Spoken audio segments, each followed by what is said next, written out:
So, I got to ask this question. I know you're a visionary and everything. What is next for Big Boyz Cigar? Okay, so, excuse me. Right now, we work with a comedian. His name is Caesar Bell. I don't know if you heard of him, but you might wanna check him out. Go online, check him out. Caesar Bell. Yeah, we sponsor him. We're working on a cigar for him, and it's going to be called the Cesar. Cesar is Spanish for Caesar, and we're working on a stick for him. We're working on a stick for Chris Morris, which was one of our hometown basketball players here. Went to my high school. He came out a year before I did, and we're working on a stick with him for him. But he went to the pros, and I think that he didn't get. I personally think he didn't get the just due that he deserves. And I see all these other cats coming out with cigars for these athletes and all that. But, to me, they didn't get a Big Boy stick. They didn't get something from Big Boys DR. And I think that we're going to give them something to think about. And they're going to remember his name from his stick. They're going to remember his name. Now, was this something that they reached out to you on, or you reached out to them? Well, when I know both of the guys, Ricky and I thought about it, and we're looking down the road. So, like I said, I look a year, 2 years down the road, and we thought about it. I said, I know them, I know their character, I know that these are some good guys, and I know that they're moving. One has already moved and done a full career, and he works. He's working with children now. But the other one is, he's just, he's a comedian. He's been in the business for 16 years, and he's moving up the ladder. He's getting invited into a lot of different spaces. And I said, this can help promote us and promote him, both the people. I said, we offered it to both of them. It was an offer that we offered to them. And so, like I said, I'm always looking down the road. We might have to put something in front as far as the cost, but on the back end, everybody's gonna eat. Right. And see, if you don't see and think like that, your business is gonna suffer. Because if you're always looking at the money, I gotta make money, so I can't do this for you, I can't do this with you, because if I don't make no money, it's not working. Those type of people, to me, they don't make good business, Not sense. at all. That's not good business sense to me. I don't know how everybody else feel about it, but I look at it from a whole different point of view. One hand washes the other. Exactly. And with Caesar being on the road, every time he go on stage, he's smoking one of my sticks anyway. When in different venues that can allow him to smoke. Guess what? Hey, what you smoking? What do you think they gonna say? Big Boys. I'm smoking the Big Boys, blah blah blah. So Chris, when he's out and about, people, hey, what's up, Chris Mars? What's happening, man? Blah blah blah. What you smoking? It's Big Boys. It sounds like a good deal. No, it's a smart deal. It sounds like a good deal. Yes. So when we get big, what you're saying is we're gonna have an after 5 cigar sitting Hey, there. That was my next question. Hey, Read my mind. We did after We're 5. gonna have an after 5 cigar sitting there waiting on us. Hey, sometimes you got to give in order to get. And I'm the type of person, I give a lot. I don't, people. I see a lot of people who have money, and they don't see the small people. And they don't give. Right. My wife asked me this one time. Every time we pull over somewhere, and somebody's asking for money, she said, "Why you always give them your change out your?"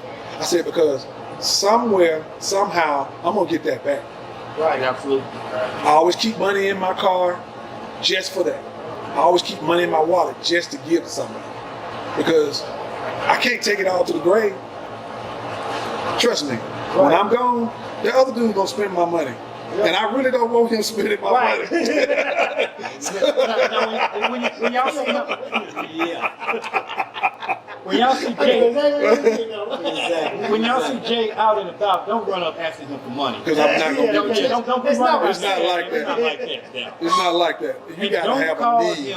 Don't call him if you're not serious about this business. That's right. Just want to know. I just want to learn. Do your research and your due diligence And if you're serious about the cigar business, then get him the call. Have your ducks in a row. Yeah, have your ducks in a row. You know, and if I can be blunt, this shit wasn't easy.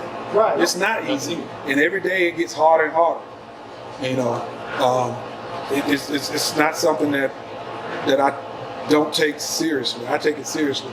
Some nights I don't even, you know how you go to sleep and then you don't sleep because you're laying in the bed and your mind is racing. And you wake up the next morning and be like, man, I'm so tired. That's because it's all you thinking about at night is, what do I need to do next? What can I do to make it better? Who do I need to call? You know, and I got a bad habit of not calling people back. That's why, you know, it's hard. And I try to tell people, you know, I need to get a pad and just write everything down. Okay, tomorrow I got to call this person. I got to do this. But I'm working on it. Right. So that's my point. It's not an easy business, especially to do by yourself. Absolutely. But when you got partners, it's easy because everybody has a role. Right. My partner just so happened to be in another country. Right. His role, he handles his role. He's the COO, Chief Operating Officer of that factory. Anything that's happening down there, he's handling it. Anything that happens up here, that's my job.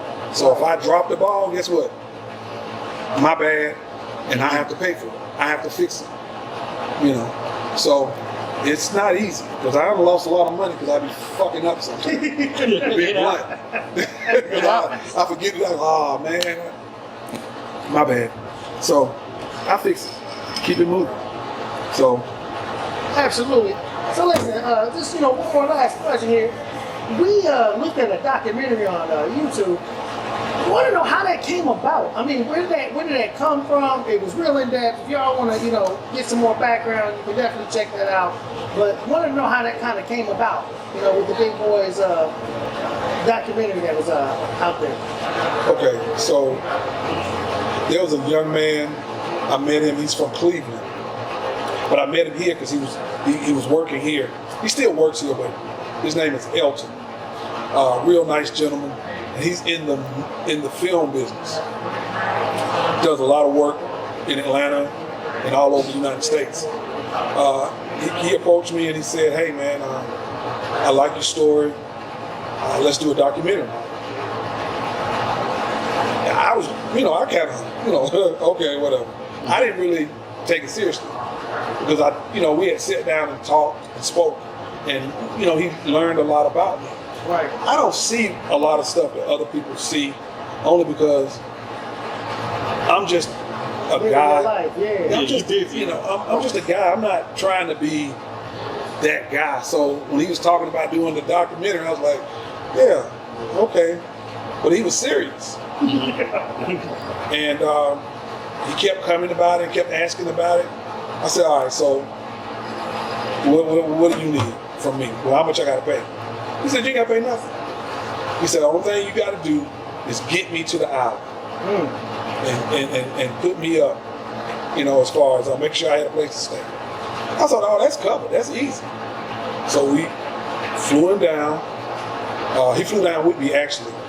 And I had already had the place. So we went down and we filmed there first. And a lot of it is so intertwined. People think that we're still there filming. Right. A lot of the filming, like when you see me doing this interview, one-on-one interviews. Right. The one with Ricky is actually one-on-one down there. Got it. The one with me, so I was able to learn how movies are made and stuff is made, because I was thinking they stay in this one spot the whole time and do this. No, they don't. He filmed all of Ricky's stuff.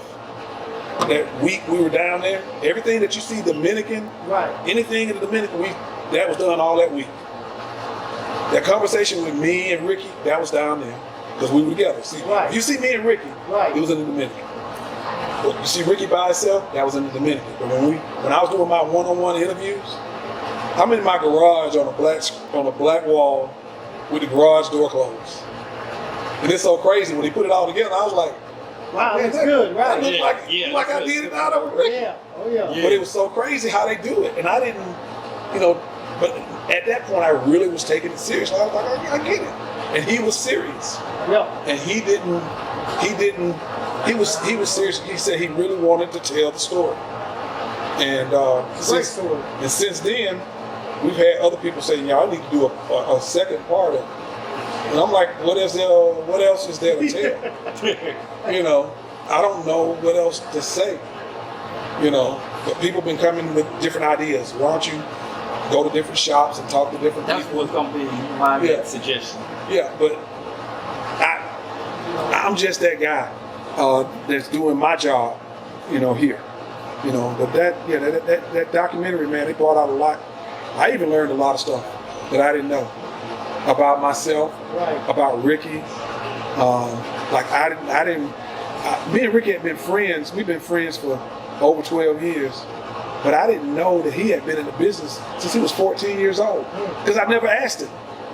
I never said, when did you smoke your first cigar? Or when were you, at the factory? And I'm sitting there watching him do his one-on-one.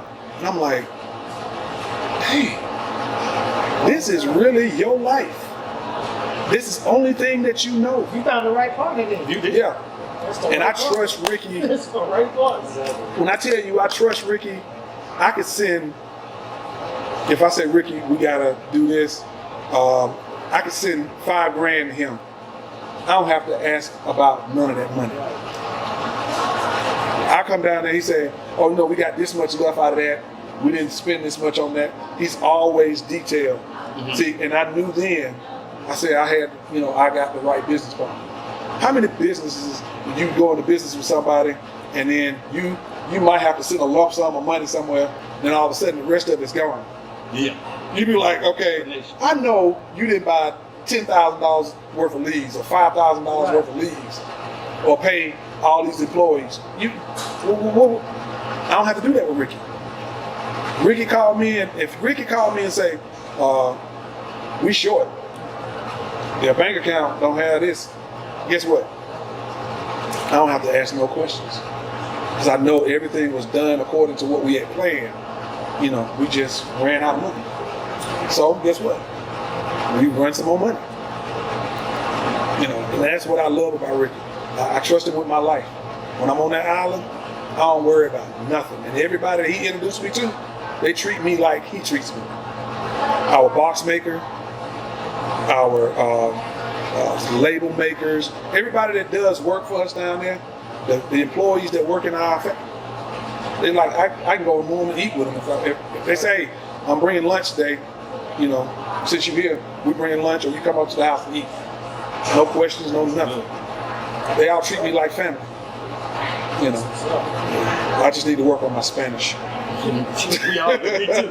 So you can see Brother Rob has came and joined the After 5 team sitting on the couch. So that's Bo. Oh, I'm sorry. This is Rob. He's coming. The owner of So how we gonna? We want to get Rob in here. Take my seat, Rob. I want to get Rob in here. The owner of the tavern, one of my mentors.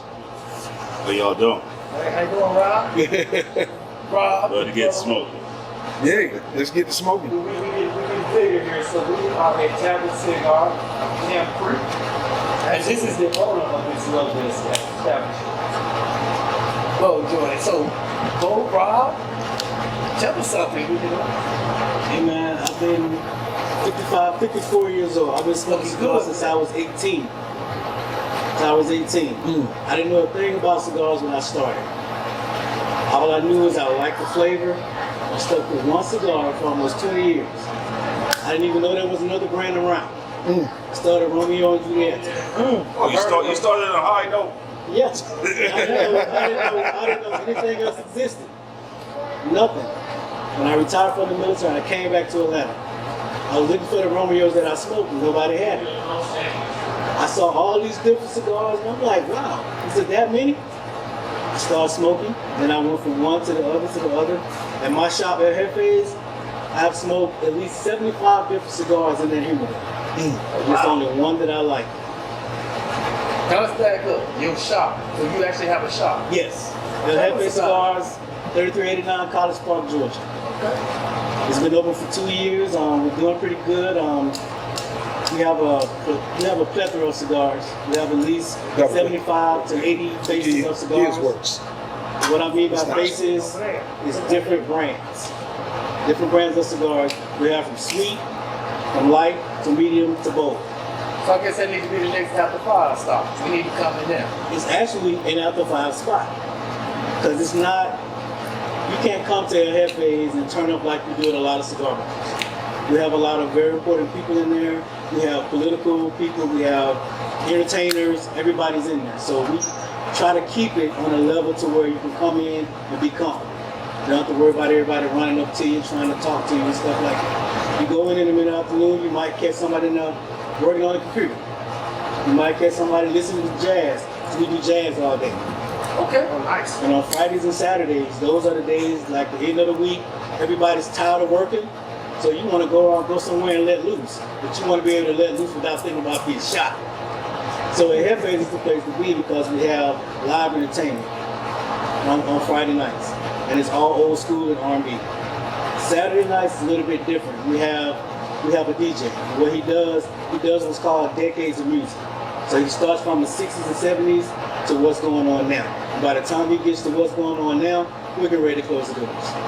Ain't nothing wrong with that though. So yeah, we don't serve alcohol right now.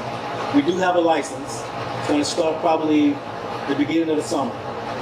So it's gonna take us to a different vibe and a different level. We're gonna start getting a lot of different people, but the same thing. We're still gonna try to keep it on that same level. Fridays and Saturdays is gonna be something totally different. We're trying to do a lot of more events so people can come in and actually experience the cigar culture. Because I talk to a lot of people about cigars. Oh, it makes me choke. Oh, it makes me sick. Or you're smoking it wrong. There's an art to this. You just can't pick this up like a cigarette. As you can see, I be feeling it. Yeah. You just can't pick it up My like a cigar. cigar. I mean, you can't smoke it like a cigarette. It's totally different. So a cigar will make you sick if you smoke it wrong. So you have to smoke it right. You have to learn the cigar etiquette. You have to learn how to light it. You have to learn how to toke it. You have to learn all that stuff. So I'm getting down and I need these lessons because there's people I've seen, this has kicked my butt the whole interview trying to keep it lit, trying to smoke good cigar. I just can't keep it lit. I'm gonna tell you something good, and Jay and Jacob piggyback off this. We have a manager. Her name is Cricket. Yep. Cricket is a tobacconist. Cricket isn't about the aficionado. Cricket can tell you anything about a cigar you want to know. She can teach you how to light it, how to smoke it, and everything. She's great. That's why we hired her. I hunted her down for almost 5 months before we opened. She came. She said, "Bo, you know what? I got you." She didn't ask how much you gonna pay me. Do I get free cigars? Can I do this? Can I do that? She said no. She said, "I know you, so I got you." And ever since then, he can tell you our cigar selection. I think, no disrespect for you, but I think we got the best cigar selection in the city. As you should. But it's a very cool environment. You meet a lot of people. You never know who you're talking to. Right. Hey, Bo, can I say something? Yes, you know, a lot of folks don't think that there is camaraderie among black cigar owners in Atlanta, and it's quite the contrary. You know? Yes, it is.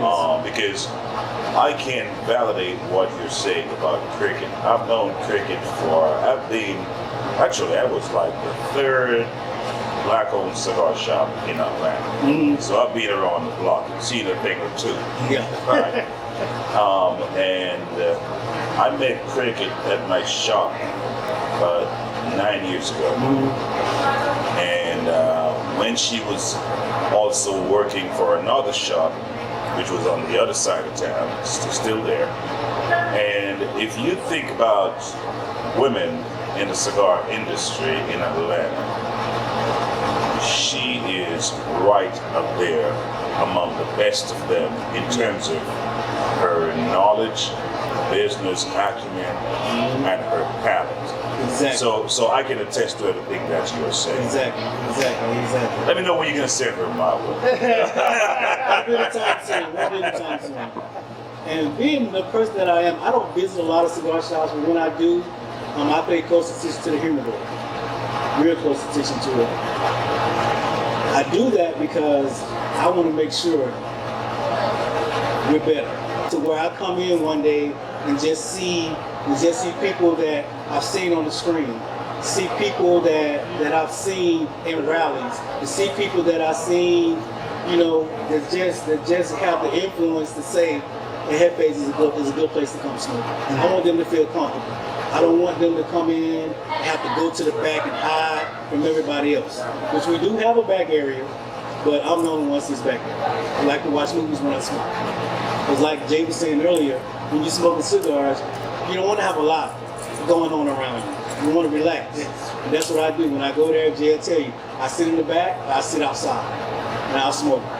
When I'm home, I sit in my garage. I smoke. I sit in my bedroom. Got a whole ventilation system in there. I sit in there and I smoke. That's my me time. That's my relaxing time. You know what I'm saying? But to be able to go to a shop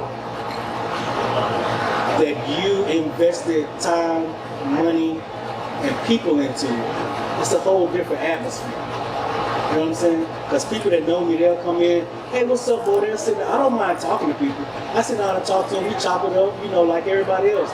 But we're smoking, we're enjoying ourselves. I don't have to worry about the cussing. I don't have to worry about the gunfire. I don't have to worry about, the fighting. I don't have to worry about twerking and all this kind of stuff. Even though I like I can see it. But every now and then you just want that time to yourself or with your friends or your homeboys. You just want to sit back and just relax. Talk sports. We don't talk a lot of politics. We don't talk a lot of religion because, that clashes. So we talk sports. We talk BS about just about every other subject. And if you come to Jefe's, you're gonna be part of the family. Well, we definitely come. Yeah, when you come to a Jefe's and feel that vibe, it's just like you're gonna be home in your own living room. Hey, Bo, I'm asking this because I really want to know. I think we all want to know. What do you think? Or what would you say is the biggest challenge as a retail shop owner in the industry in Atlanta today, as it is? Great question. But from a customer perspective, the interaction with you and as an owner? Jay can tell you this. I don't like people knowing I'm the owner, for one. I don't like that. I like to hear the feedback. I'm gonna sit down and talk to you. I want to hear what you think at Jefe's. You're undercover boss. Exactly. What you don't like, what you do like. I'm gonna capitalize on that. Honest feedback. Exactly. Right. And the biggest thing I see now with the cigar lounges, everybody wants to be a party. And that's something. It's fun for a weekend. But when I come in there during the week, I want to be able to relax.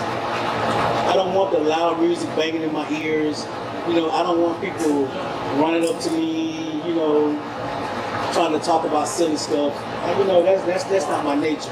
And that's why I don't visit a lot of cigar bars, because I used to. And what I found in every cigar lounge that I went to, they all are the same. I've never been here. This is my first, I was telling your waitress, my first time here. And I said, you know what? I'm gonna bring my girl here tonight. Oh man. That's exactly what I said. I'm gonna bring my girl here tonight. You touched my heart, brother. Yeah, because I like music, don't get me wrong. I love music. But it can't be too loud. It can't be too loud, and plus, I don't want to be in the mix of everything. Yes. I want to be able to sit back and enjoy myself, watch the television, and just chill. So I say this, that there are two type of smokers, right? In this stuff in Atlanta. There are those who smoke cigars and those who are cigar smokers. Exactly. Guys like you and I, we don't just smoke cigars. We are cigar smokers, right? I mean, the cigar smoking, it's a thing of leisure, although it's generally associated with opulence. Exactly. Guys like you and I, we much enjoy the leisure side of it. You don't want to keep that, like you talk about, you like to smoke in your garage, you like to eat certain. I'm the same way. Exactly. Earlier this week, Jay came over to the house and we sat there in the garage and smoked a couple of them things because we know a guy who knows a guy. Yeah, we know a guy who knows a guy. And he has some great sticks. Now I'm jealous. Now I'm jealous. Hey, come on, jealous next time, Jay. See, like Jay, me and Jay like brothers. Jay ain't never been to my house. Jay ain't never been. No, let me tell you what happened. This is what happened. What happened was, What happened was, I called Rob because I needed some advice. And he said, I'm about to go pick up my bike. And he said, I'm waiting on my wife so I can go pick up my bike. I said, 25 minutes away. I'm looking at Stone Mountain. Yeah. That's what I said. Yeah. I said, I'll be there. Yeah. And I went there because, I had a gift. see, Okay, I said, here you go, brother. and he brought a nice stick out. But here in And my area, I'm at the shop. He don't never say I'm gonna come by the house. I'm at the shop. I have to leave my house and come to the shop and deal with sit with Okay, so this. we Hey, Jay, we're We're going to Boyz house next Hey, week. as long as you got the good sticks Yeah. over there, we We good, coming to your house next I week, gotta, bro. I gotta walk in here and do a mileage. Okay, hey, we coming to your house next Say week. no more. We're gonna come to your house next week. It's gonna be nice next week. All right. We're gonna pick a day. I'm gonna pick Rob up, and then we're gonna shoot down to your house. There All right. you See. go. There you go. There you go. Problem solved. But Bo, there are those who smoke cigars and there are those who are cigar smokers. What I find, having been in the industry so long,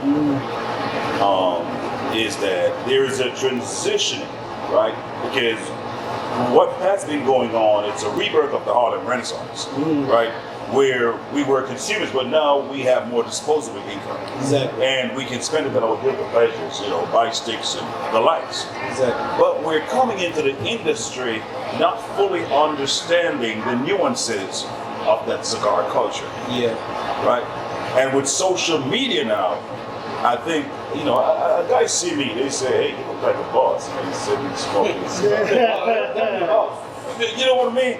But what is a boss? Right, exactly. It's their perspective of what a boss looks like. And so they want to go out, and I've seen stuff, not knocking it, just like you said, but I've seen stuff where certain cigar bars or whatever, people are smoking in. And I'm like, how the heck are they enjoying that stick? Yeah, Because, doing too much movement. I can't enjoy it. Exactly. I'm Maybe relaxed. it's a chick that shit like that. That's what it is. Maybe it's that bankhead. that's Yeah, smoking. maybe they was smoking on bankhead, and they start making them bounce. I don't know. Exactly. But the bankhead ain't in every store, so you get it here. So I don't see nobody around here bouncing when it's smoking. So they just chilling. Yeah, but on the same note, like he was talking about, I had a guy come into the shop. I think it was last Saturday. I went in the humidor with him. He said he didn't know what he wanted. And I said, "What you normally smoke?" "Oh, I normally smoke Cubans." I said, "Where you getting from?" He said, "Oh, this store out there." I said, "Okay, that lets me know you're not really a smoker. You don't know what you You know what That's I'm talking because about. you can't sell it." Yeah, you can't sell them, yeah. So Now I have a question. I was in the Bahamas a couple of weeks ago, and they was on the street saying we got Cuban cigars, but I've only seen them sold as Cohibas. So is that the only brand Cuban cigars come in per se? So can I take that? go ahead, Rob. So one of the things is that it's the most popular, most recognized cigar brand in the world. Okay. In the world. Didn't know that. Yeah, not necessarily the most popular or best-selling in America or best-selling in the world. It's the most popular, right? Because it's synonymous. I think Marvin Shankin, who owns Cigar Aficionado, he went down and interviewed Castro back in the early 80s. And it's so when no one could get, back when we had the issues, and no one could get an interview with Castro, right? And he got an interview with him and flew down from New York. And Castro lit up a cigar. It was a Cohiba. And he took a picture of it, and that was published in the first issue of Cigar Aficionado. And it just became the world-renowned, most popular cigar brand. However, talk about trying to get it to the Bahamas. Most countries in the world do not have an embargo with Cuba, like the U.S. So you can get Cohiba all over the world. You can't really get it legally in the United States. However, it's the most knocked off Cuban cigar brand. Exactly.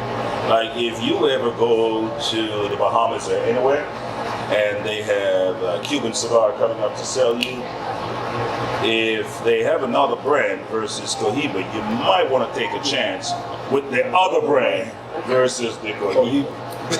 Yeah, with Cohiba, they make, not every Cohiba is a Cuban. Is that correct? That's correct. So there are two top U.S.-based companies, General Cigars and Altadis, that have the right for distribution and the name of the Cuban cigars.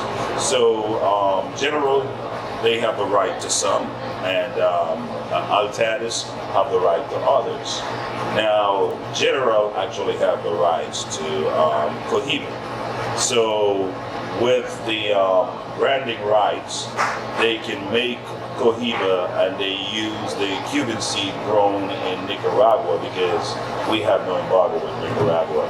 And I think Jay-Z endorsed the Red Dot Cohiba, and a very good friend of mine, Sean Williams, who was based here in Atlanta, he is the global ambassador for Cohiba, and he has all the other ones.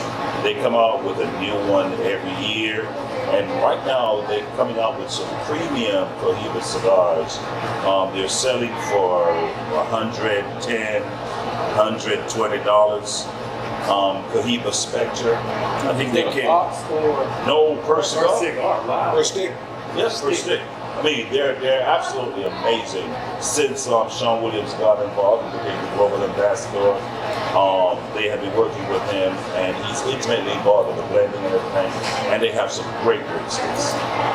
I'm gonna put a small cut. If I ever privilege enough to get one of those cigars, it's gonna have a small cut on the end so I can You smoke. don't want to waste $10.